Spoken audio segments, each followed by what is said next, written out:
Pemirsa, sepasang kekasih terpergok membawa narkotika jenis sabu di Bandara Hang Nadim, Batam, Kepulauan Riau. Setelah memeriksa kedua pelaku, petugas juga menggerebek sebuah hotel dan ditemukan sabu seberat lebih dari 10 kilogram.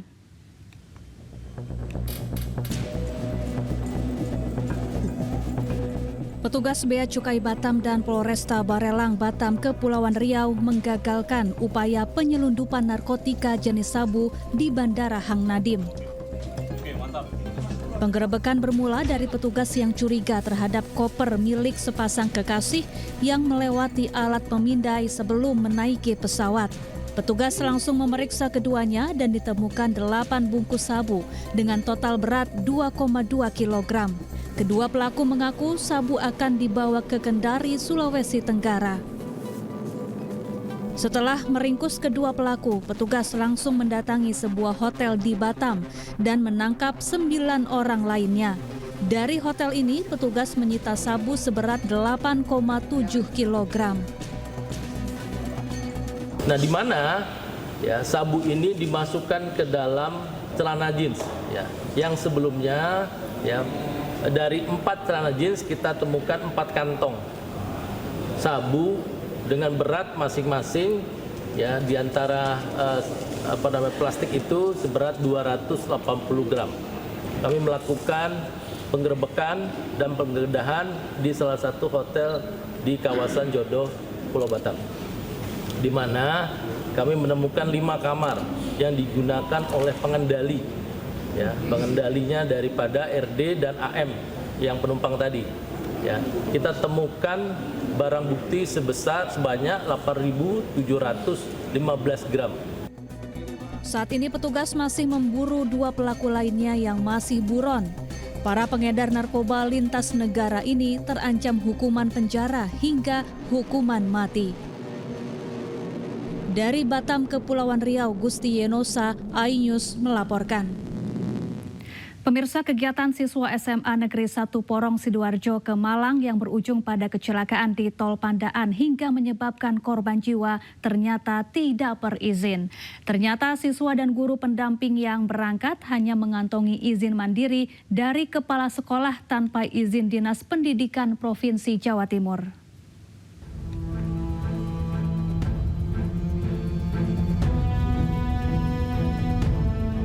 Terjadinya kecelakaan bis berpenumpang puluhan siswa SMA Negeri 1 Porong Sidoarjo di KM 72200 Tol Pandaan Malang dan menimbulkan korban jiwa dilakukan penyelidikan.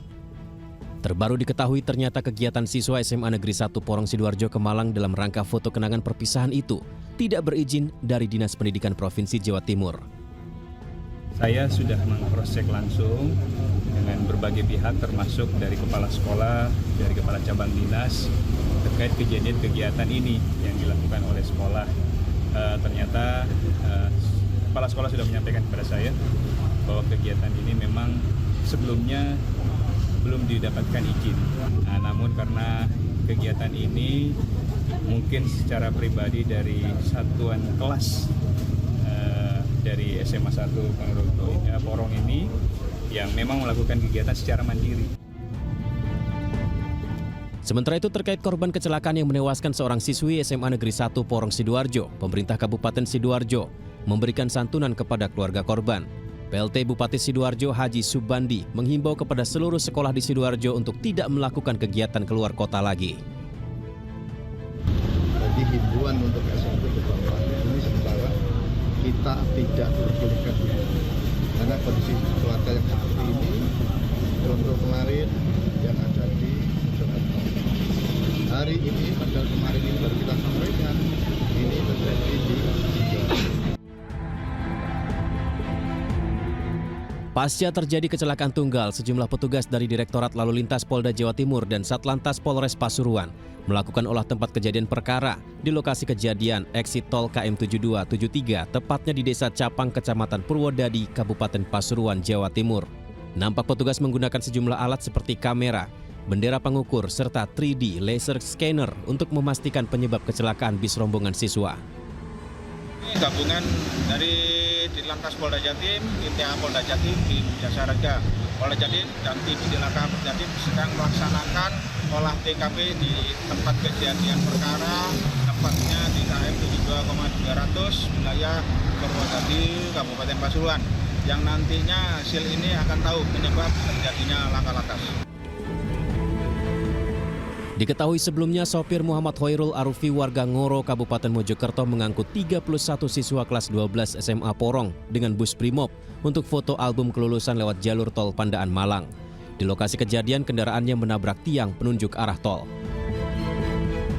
Dari Pasuruan dan Sidoarjo, Jawa Timur, Jaka Samudra, Pramono Putra, iNews melaporkan. Ya, korban luka dalam kecelakaan bus rombongan SMA Negeri 1 Porong di pintu tol Purwodadi, Kabupaten Pasuruan masih dirawat intensif di beberapa rumah sakit. Dari total 19 korban yang dirawat, 3 korban dirujuk ke Rumah Sakit Saiful Anwar, Kota Malang karena kondisi menurun.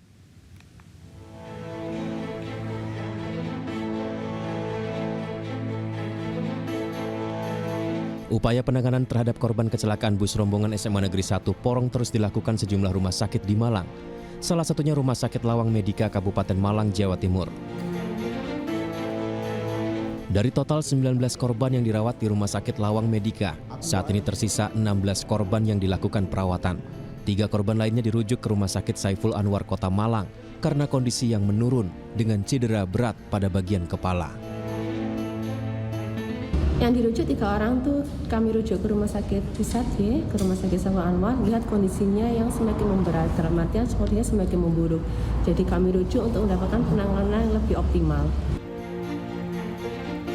Sementara itu, Kapolres Pasuruan AKBP Jazuli dan Irawan datang ke rumah duka korban kecelakaan tunggal bis di KM 72200 Tol Pandaan Malang, di mana polisi menyatakan bahwa hingga saat ini masih belum bisa menyimpulkan penyebab pasti kecelakaan. Unit Lantas kami sedang melaksanakan olah TKP, masih dalam bersama Ditlantas Polda Jatim, nanti perkembangan dikabarkan. Ya, hasil pemeriksaan sementara dan penyebab sementara Masih dalam lidik karena masih dalam olah TKP. Hingga hari ini, suasana duka mendalam masih tampak di rumah Nafiri Arimbi Maharani, 18 tahun, siswi SMA Negeri 1 Porong Sidoarjo yang menjadi korban meninggal dunia akibat kecelakaan tunggal bis di KM 72200 Tol Pandaan Malang. Dari Sidoarjo dan Malang, Jawa Timur, Saif Hajarani, Pramono Putra, iNews melaporkan. Sebelumnya kecelakaan tunggal terjadi di ruas tol Pandaan Malang, kilometer 72 arah Malang. Kecelakaan melibatkan satu bus berisi puluhan siswa. Pemirsa, 1 korban kebakaran Glodok Plaza dimakamkan oleh pihak keluarga. Isak tangis mengiringi kepergian Karen Shalom Jeremiah saat dimasukkan ke liang lahat di TPU Pondok Benda, Tangerang Selatan, Banten. Anak kita sayangi, adik kita, Karen.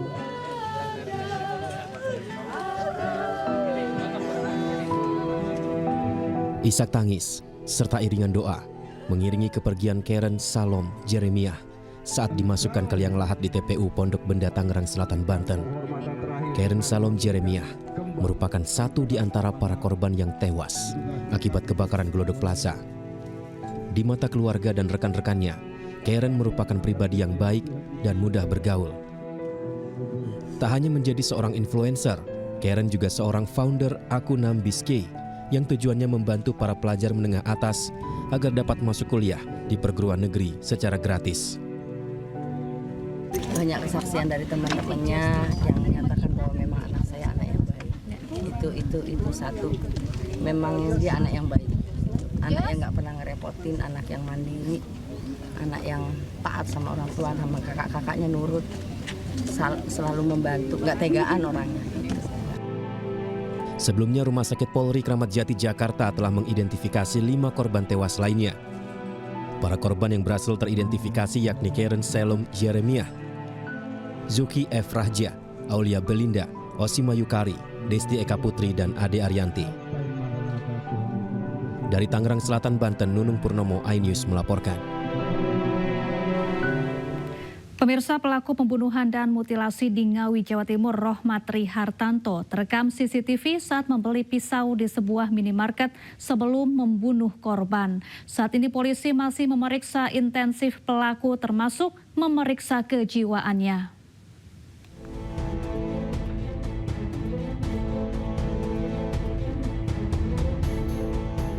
Inilah detik-detik pelaku mutilasi Rohmatri Hartanto saat membeli pisau yang diduga akan digunakan untuk membunuh serta memutilasi korban Uswatun Hasanah.